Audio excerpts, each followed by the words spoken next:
Bismillahirrahmanirrahim. Assalamualaikum warahmatullahi wabarakatuh.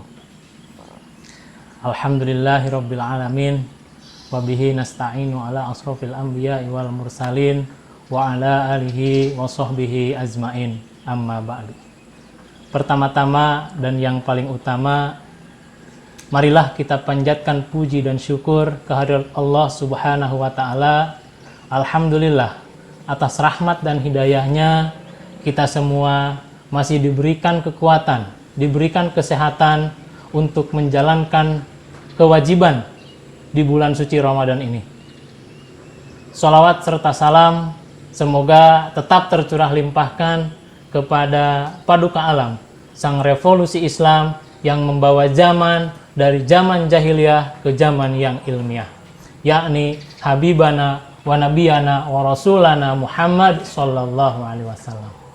Tidak lupa kepada keluarganya, kepada para sahabatnya, tabi'in tabi'atnya, dan kita semua yang mudah-mudahan selalu taat dan patuh terhadap ajarannya.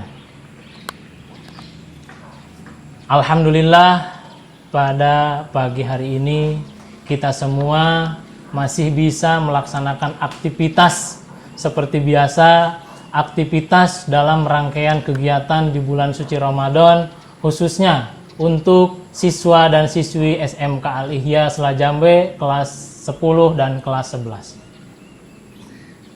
Yang saya hormati Bapak Kepala SMK Al-Ihya Selajambe, yang saya hormati jajaran panitia Sematren Ramadan pada tahun 2021, yang kami banggakan siswa dan siswi peserta Sematren Ramadan pada tahun 2021 yang pada hari ini bisa mengikuti kegiatan yang sudah ditentukan oleh panitia sekolah. Pada hari ini saya akan menyampaikan materi yang sudah diberikan ataupun yang temanya sudah ditentukan oleh pihak panitia, yaitu akan membahas mengenai Pancasila dan toleransi. Dalam hal ini tentunya Pancasila yang berorientasi pada syariat Islam, karena kemasan kegiatan pada kali ini, pada kesempatan kali ini adalah kegiatan yang bersifat rohani, yaitu bersifat pesantren atau pelajaran-pelajaran keagamaan. Maka pada kesempatan kali ini saya akan mengupas Pancasila dilihat dari sudut pandang syariat Islam. Kita ketahui bersama bahwa Pancasila merupakan ideologi bangsa kita, ideologi bangsa negara, bangsa Indonesia. Maka dari itu sudah tidak asing tentunya bagi kita semua, sudah tidak aneh lagi apa itu Pancasila dalam setiap aktivitas kita. Ketika upacara bendera dilaksanakan, Pancasila selalu disebutkan, baik itu ketika membacakan undang-undang, di sana juga tertera butir-butir Pancasila. Begitupun ketika pembina upacara membacakan butir-butir dari Pancasila itu kemudian diucap ulang oleh seluruh siswa. Dan tentunya karena hal-hal tersebut, maka Pancasila sudah tidak asing lagi di telinga kita, sudah tidak asing lagi di mata kita dengan melihat catatan-catatan butir-butir Pancasila itu sendiri. Dan tidak asing juga di pikiran kita apa itu yang namanya Pancasila. Sudah sangat jelas, sudah sangat-sangat dipahami oleh kita semua. Namun kadangkala kita itu tahu kemasannya, tetapi tidak bisa merasakan apa itu isi dari Pancasila. Kita tahu butir-butirnya dari 1 sampai 5, tetapi kadang-kadang kita sulit. Mungkin di dalam hati kita ada niat, tetapi kita sulit untuk melaksanakannya ataupun mengamalkannya dalam kehidupan sehari-hari. Kita tahu bahwa apapun itu ilmunya tidak akan bermanfaat atau percuma apabila tidak kita amalkan. Jadi ilmu itu harus diamalkan. Al ilmu bila amal kastajar bila tamal. Ilmu tanpa amal bagaikan pohon tidak berbuah. Itu tolong diperhatikan dan mari kita sama-sama bahas. Mari kita sama-sama kupas sedikit mengenai Pancasila dan bagaimana pengamalannya. Yang paling penting adalah pengamalan, karena saya yakin Pancasila semuanya sudah hafal. Yang terpenting adalah pengamalan dalam kehidupan sehari-hari. Baik, saya tidak akan membahas sejarahnya, saya tidak akan membahas bagaimana perubahan-perubahan Pancasila dari awal sampai yang kita kenal sekarang, tapi saya ingin membahas butir-butir Pancasila dilihat dari sudut pandang syariat Islam.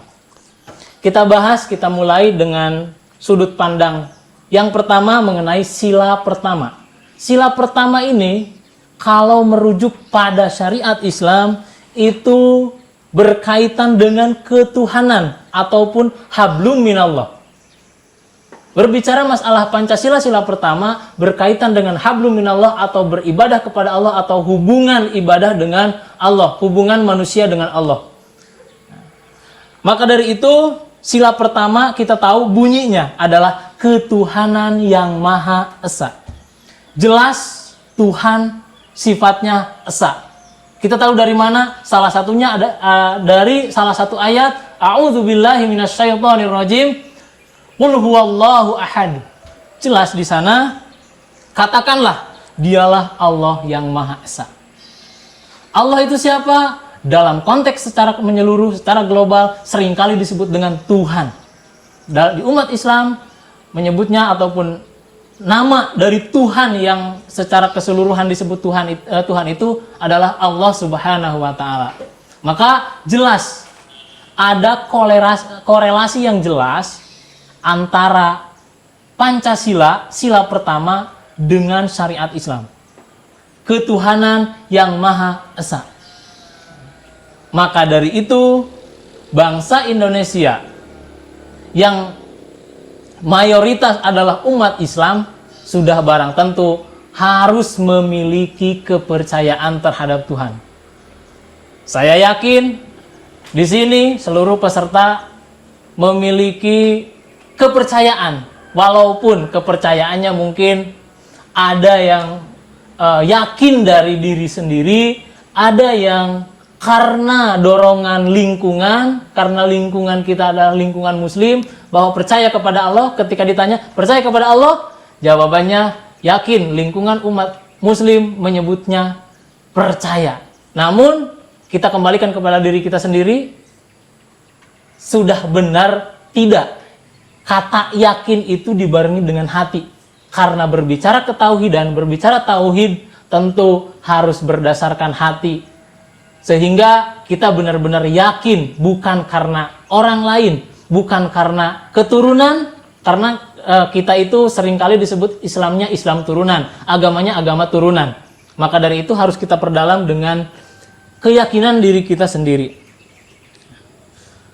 Masih berbicara sila pertama, ya di sini sangat jelas bahwa Islam, umat manusia harus mengakui adanya satu Tuhan. Cukup satu Tuhan saja. Tidak boleh lebih. Ya. Satu Tuhan. Ya. Sesuai dengan Pancasila, sesuai dengan agama kita. Berarti di sini ada kesinambungan. Nyambung intinya antara apa yang didasarkan oleh negara kita dan apa yang didasarkan oleh syariat agama kita, yaitu agama Islam. Pengamalannya tentunya untuk pengamalan sila pertama ini kita harus benar-benar yakin dan benar-benar percaya akan adanya Tuhan. Dengan segala bukti yang sudah ada, dengan segala macam keagungan-keagungan Tuhan yang sering kita pelajari, yang sering kita dalami di pelajaran-pelajaran agama tentunya. Nah, dengan yakin kepada Tuhan, maka kita tentunya akan mampu untuk melaksanakan kewajiban-kewajiban yang diberikan oleh Allah Subhanahu wa taala dan akan mampu menjauhi larangan-larangan dari Allah Subhanahu wa taala karena keyakinan yang ada dalam diri kita. Siswa dan siswi SMK Alia Sela Jambe yang saya banggakan, kita lanjutkan ke sila yang kedua. Sila yang kedua, kita tahu isinya. Dan untuk sila yang kedua ini adalah berhubungan dengan hablum minan nas. Apa itu hablum minan nas? Hablum minan nas adalah hubungan dengan manusia. Tentunya di sini hubungan antara manusia dengan manusia. Sila kedua, bunyinya ini mengingatkan, saya yakin sudah pada tahu, adalah kemanusiaan yang adil dan beradab. Nah, di sini tentunya kalimat ini, kalimat yang tertera di sila kedua ini menggambarkan bahwa hubungan antara manusia dengan manusia. Apabila hablum minallah, ya, apabila hablum minallah, kedudukan manusia adalah sebagai hamba, maka dalam hablum minan nas, hubungan manusia dengan sesama manusia dan merupakan salah satu posisi khalifah fil ardh. Nah, maka dari itu di sini jelas hubungan manusia dengan manusia. Banyak status sosial di dalam kehidupan kita yang menggambarkan ada hubungan manusia dengan manusia. Contoh, di sekolah ada hubungan antara guru dengan siswa. Guru dan siswa sama-sama manusia. Status sosialnya adalah status sosial guru dan status sosial siswa.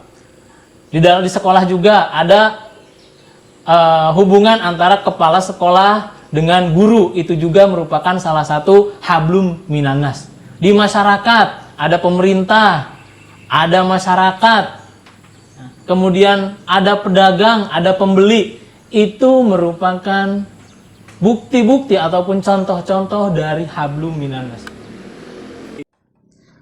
Maka dari itu, sesuai dengan yang tadi dibahas, berkaitan dengan sila kedua, di sekolah kita tahu ketika awal masuk kalian ada yang namanya masa orientasi peserta didik. Nah, itu supaya apa? Supaya terjadi saling kenal mengenal di antara kalian dan saling kenal mengenal antara calon siswa dengan gurunya. Buat apa? Saling mengenal supaya nantinya terjadi interaksi. Terjadi hubungan antara manusia dengan manusia yang tadi dijelaskan. Hubungannya adalah hubungan yang baik. Bagaimana hubungan antara siswa dengan gurunya.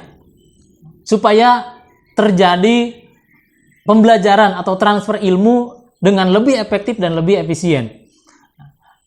Suasananya mencair dan ilmu dapat diserap dengan baik oleh siswa. Nah, itu juga merupakan salah satu cerminan dari sila kedua, yaitu hubungan antara manusia dengan manusia. Kita tahu juga ketika kita masuk ke sebuah lingkungan yang baru, kita juga dituntut untuk saling mengenal. Nah, di sana juga mencerminkan bahwa harus ada hubungan antara manusia dengan manusia terjalin dengan baik dan terjalin dengan semestinya, sesuai dengan yang dianjurkan baik itu oleh negara maupun oleh agama kita, khususnya agama Islam. Masih berkaitan dengan sila kedua, di sini sikap saling mengenal ya, yang perlu kita laksanakan dalam kehidupan kita sehari-hari ini, yang mana Indonesia itu bersuku-suku, berbangsa-bangsa, dan juga berbeda agama dan lain hal banyak sekali. Kalau kita sebutkan, kita harus saling mengenal. Kita juga harus mampu saling menghargai hubungan antara manusia dengan baik. Kita juga harus mampu untuk saling toleransi, ya. Karena ini menyangkut juga bagaimana kita menghargai pendapat orang lain, bagaimana kita ketika kita tidak setuju dengan pendapat orang lain, bagaimana sikap kita dan bagaimana cara kita menyampaikan ketidaksetujuan kita. Berbicara hal ini, jelas bahwa sila kedua dengan hablum minan nas sebagai syariat Islam ada berkesinambungan, ada kesamaan.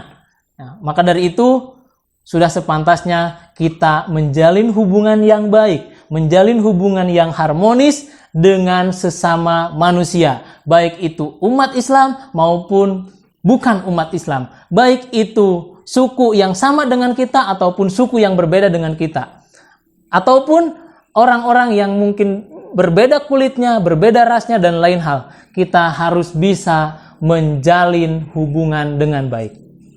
Siswa dan siswi SMK Al-Islah Jambe, kita lanjut ke sila yang ketiga. Sila yang ketiga ini berkaitan dengan ukhuwah, persatuan. Bersatu, ukhuwah. Ukhuwah ini adalah bahasa Arab, tentunya yang bernuansakan Islam. Nah, sila ketiga bunyinya Persatuan Indonesia. Nah, berarti di sini Indonesia harus bersatu dengan berbeda-beda agama, berbeda-beda ras, berbeda-beda keyakinan, berbeda-beda suku, berbeda-beda warna kulit dan lain hal. Tetap Indonesia harus bersatu. Persatuan Indonesia adalah ukhuwah insaniyah, ya. Persatuan manusia, ya. Dan ukhuwah Islamiyah tentunya dalam agama kita. Persatuan umat Islam, ya. Atau dalam bahasa Arabnya tadi saya sebutkan adalah ukhuwah Islamiyah. Dalam hal ini, ya, ada ayat Al-Quran yang menjelaskan, ya, yaitu dalam surat Ali Imran ayat 103 dan 105 yang artinya kurang lebih, berpeganglah kamu semuanya kepada tali agama Allah dan janganlah kamu bercerai-berai. Dan ingatlah akan nikmat Allah kepadamu ketika kamu dahulu pada masa jahiliyah di sini bermusuh-musuhan. Maka Allah mempersatukan hatimu lalu menjadikan kamu karena nikmat Allah orang-orang yang bersaudara dan kamu telah berada di tepi jurang neraka. Lalu Allah menyelamatkan kamu daripadanya. Demikianlah Allah menerangkan ayat-ayatnya kepadamu agar kamu mendapat petunjuk. Di sini persatuan akan terwujud apabila terjadi sikap toleransi yang tinggi antar sesama. Ingat, adanya sikap toleransi yang tinggi antar umat beragama. Sikap saling menghargai dan saling menghormati. Di sini berbicara masalah toleransi antar umat beragama bukan berarti kita harus ikut-ikutan dengan agama orang lain. Lakum dinukum waliyadin, untukmu agamamu dan untukku agamaku. Nah, di sini dalam hal ini berkaitan dengan toleransi, berkaitan dengan sila ketiga yaitu persatuan. Apabila kita tidak bisa menghargai umat lain, apabila kita tidak bisa memberikan keleluasaan kepada agama lain, ataupun agama lain tidak bisa memberikan keleluasaan kepada kita untuk beribadah, maka jangan harap Indonesia ini bisa bersatu. Jangan harap ukhuwah insaniyah bisa terjalin.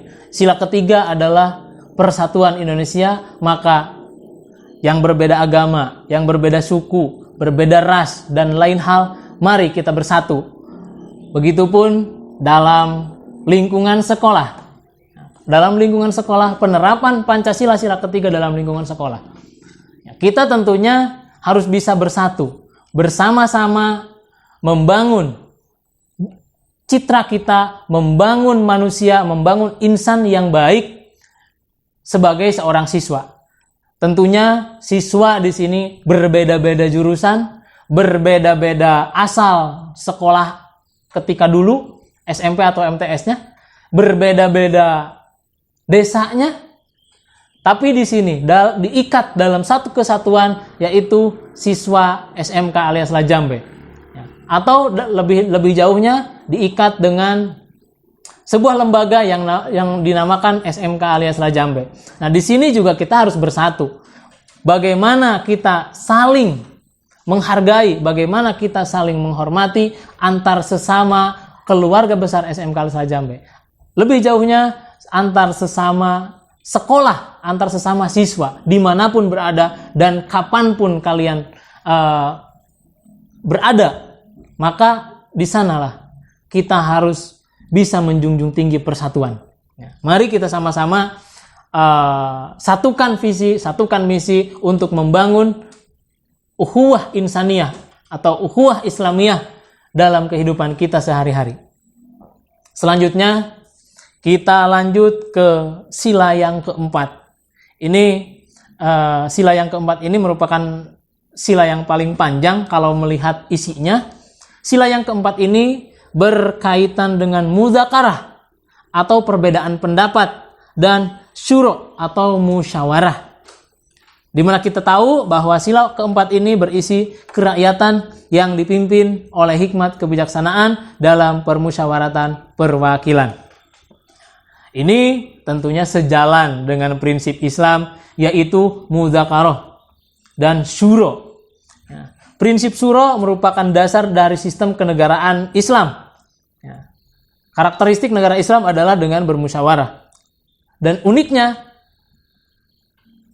Indonesia juga memegang prinsip itu, bahwa prinsip musyawarah harus menjadi awal dasar dari bangsa dan negara Republik Indonesia ini.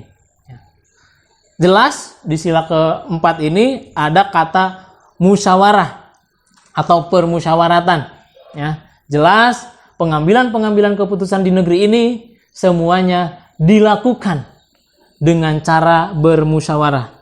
Ini juga membuktikan bahwa Pancasila diambil dalam bentuk musyawarah bersama berbagai kalangan untuk mencapai kesepakatan. Dan tentunya ini membuktikan kembali bahwa ada kesamaan dasar antara Pancasila dengan agama Islam.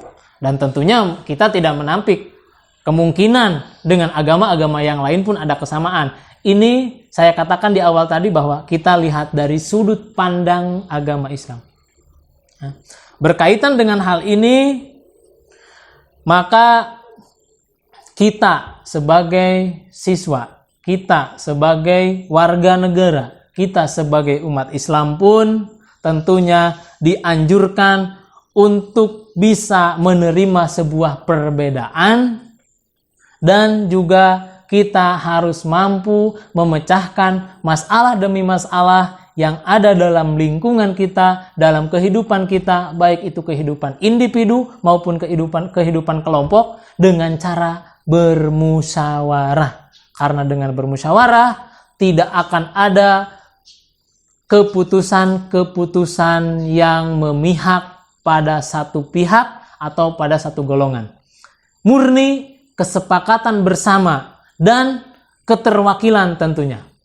Kalaupun misalnya karena warga negara Indonesia itu begitu banyak, maka musyawarah dilakukan dengan keterwakilan, diwakili oleh para anggota-anggota legislatif misalnya, atau mungkin di sekolah diwakili dengan wakil-wakil dari tiap kelas atau dari tiap organisasi.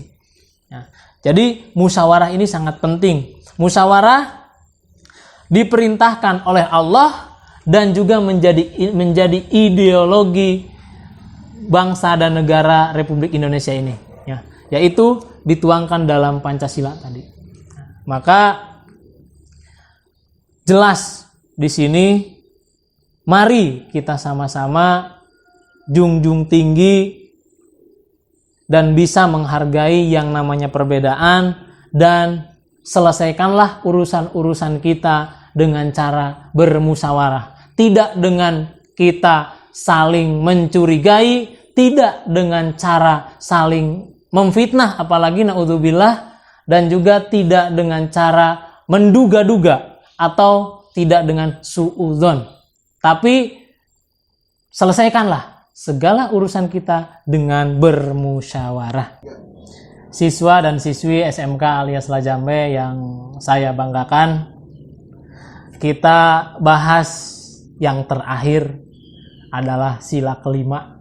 Sudah tahu tentunya isinya, dan kita juga sudah pada nggak aneh lagi dengan sila kelima ini. Sila kelima berkaitan dengan adil. Menurut syariat Islam, adil. Kita tahu isi dari sila kelima adalah keadilan sosial bagi seluruh rakyat Indonesia. Kita garis bawahi, bagi seluruh rakyat Indonesia.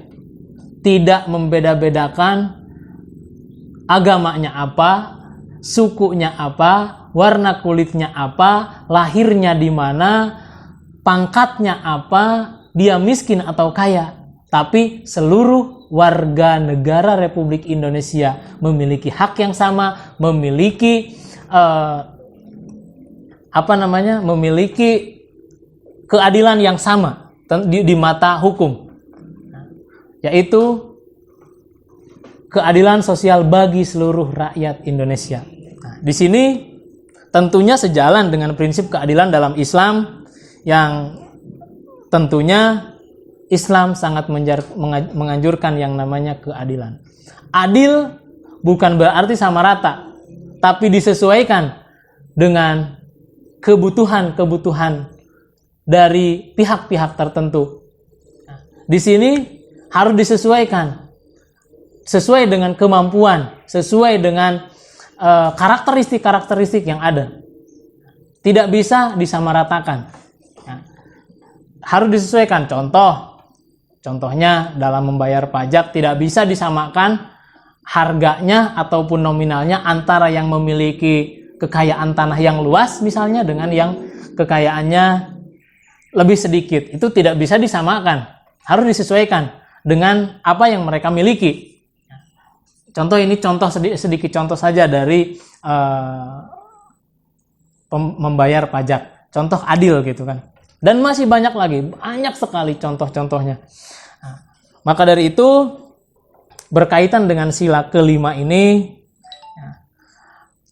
kita masih jauh, mungkin dikatakan masih jauh dari prinsip keadilan sosial ini, karena masih banyak cerita-cerita masyarakat kecil yang terdolimi, baik itu di mata hukum ataupun di mata sosial. Masih banyak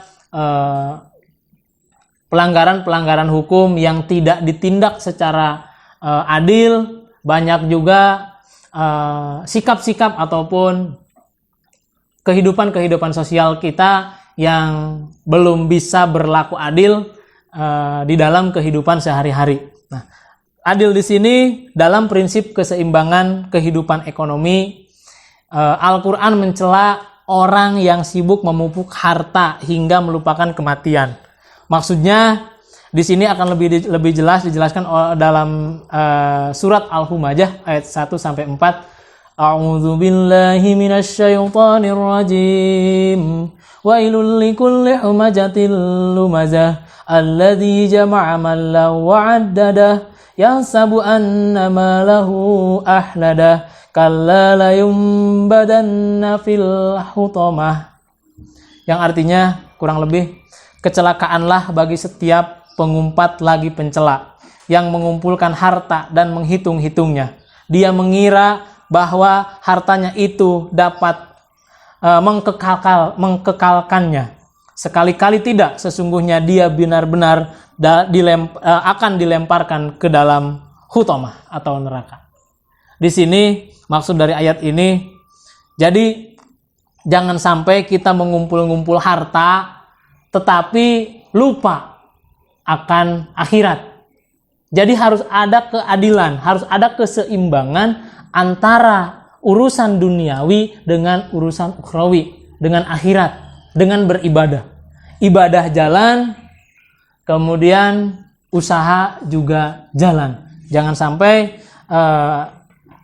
kita khusyuk dengan bekerja, khusyuk dengan berkarir, khusyuk mengumpulkan harta, tetapi lupa dengan ibadah, lupa dengan masjid, lupa dengan kewajiban kita sebagai umat Islam. Ini contoh dari adil.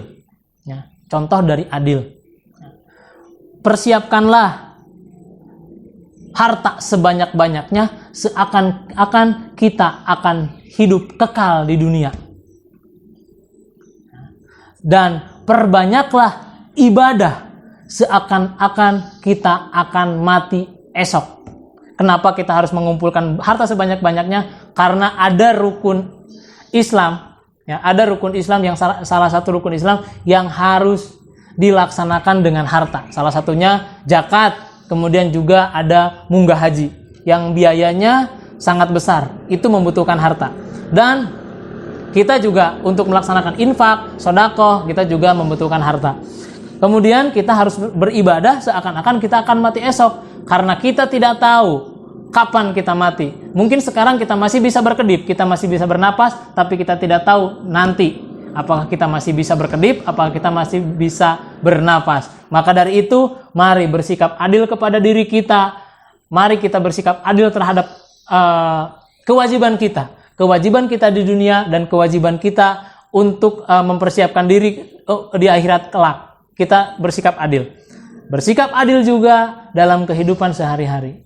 Banyak contoh, saya yakin secara teori semuanya sudah pada tahu bagaimana itu adil, bagaimana melaksanakan adil dalam kehidupan kita sehari-hari, dan juga di sekolah tentunya.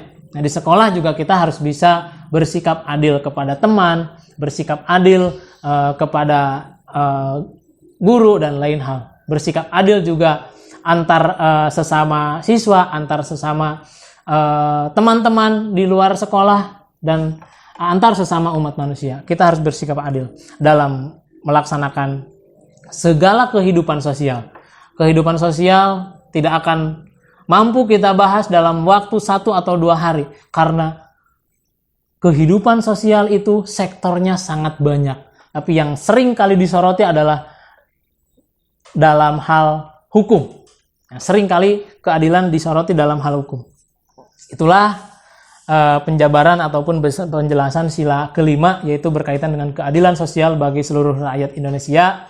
Akhirnya dapat kita simpulkan bahwa terdapat kesamaan antara nilai isi dari Pancasila dengan nilai-nilai Islam. Yakni sila pertama sama dengan ketauhidan dan hablum minallah. Sila kedua yaitu sejalan dengan hablum minannas. Sila ketiga yaitu sesuai dengan prinsip ukhuwah. Sedangkan sila keempat pun sejalan dengan prinsip mudzakarah atau perbedaan pendapat, dan syuro atau musyawarah. Dan yang terakhir, sila kelima yaitu sama dengan prinsip keadilan yang khususnya dalam hal zakat, infak, dan sedekah. Demikian penjelasan materi pada hari ini. Mudah-mudahan kita bisa mengambil hikmah dari apa yang saya sampaikan tadi, khususnya untuk diri saya pribadi dan umumnya bagi siapapun yang mendengarkan apa yang tadi saya sampaikan. Kurang lebihnya saya mohon maaf. Apabila ada kesalahan dan kekurangan, mohon dikoreksi dan mohon masukannya. Terima kasih atas perhatiannya. Mudah-mudahan puasa kita bisa lancar sampai akhir bulan. Ditutup, wabillahi taufiq wal hidayah. Wassalamualaikum warahmatullahi wabarakatuh.